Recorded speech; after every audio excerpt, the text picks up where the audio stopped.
Time now for Media Watch with Emma James. And Emma, you've been taking a look at the latest outcry on the internet after Donald Trump's Twitter announcement that he wants to ban transgender people serving in the US military. Yes, it does seem to be something of a daily occurrence for Donald Trump to take to Twitter and cause outrage.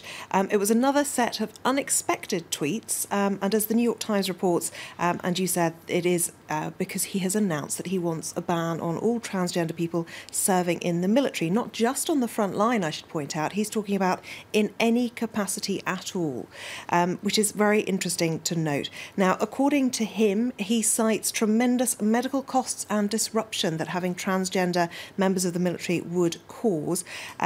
But studies have been carried out by the Rand Corporation, most notably, which is not a liberal organisation at all, and they say that costs would be minimal, with only the minority of transgender recruits ever needing substantial help or care.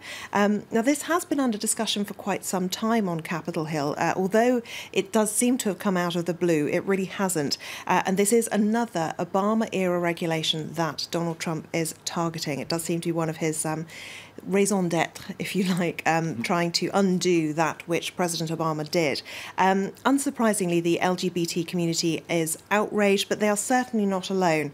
The LGBT caucus says that Trump is spitting in the face of brave transgender soldiers already serving openly and defending their country.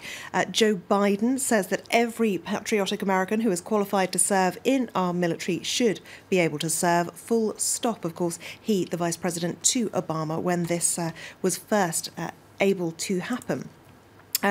Senator Jean Shaheen is a member of the Senate Armed Services Committee. She says they are patriots and should be applauded, not discriminated against by President Trump.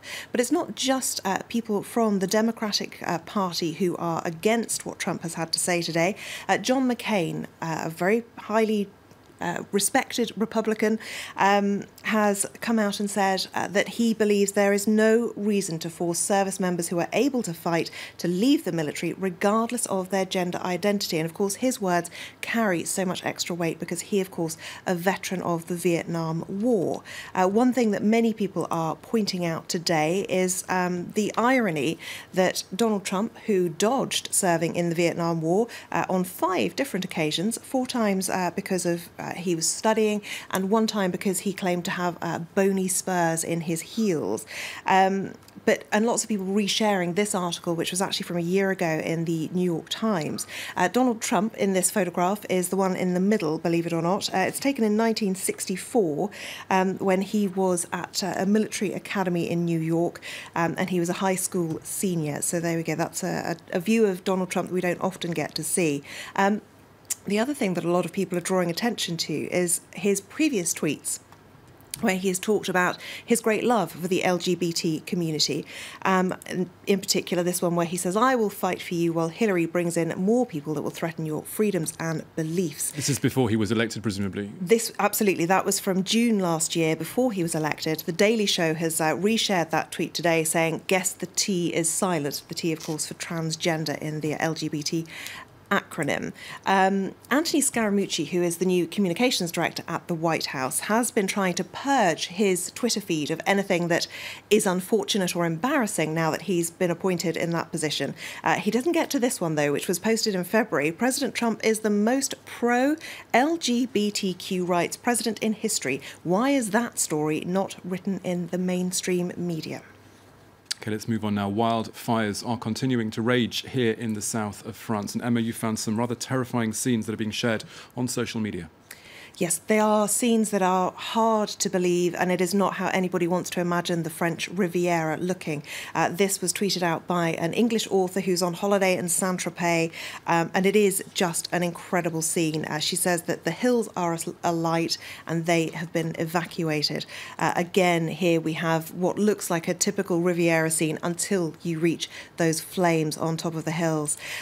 This image is from the hilltop town of Bourne-les-Mimosas, And the Twitter user who posted this image said, "When fire comes to your hometown," because fire broke out there last night. There have been a number of fires across the south of France and Corsica too, causing massive amounts of devastation. But in Baume-les-Mimosas last night, 12,000 people had to be moved to safety. Many of them were staying at campsites within the woodlands and ended up spending the night on the beach. You can see them there just trying to find anywhere they can rest, but you can see the clouds and smoke emerging from the hilltops above them, really quite disturbing.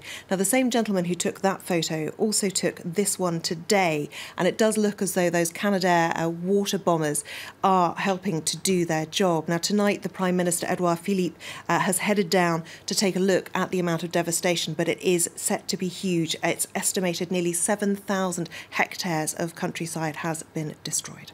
Emma James with Media Watch, thank you very much.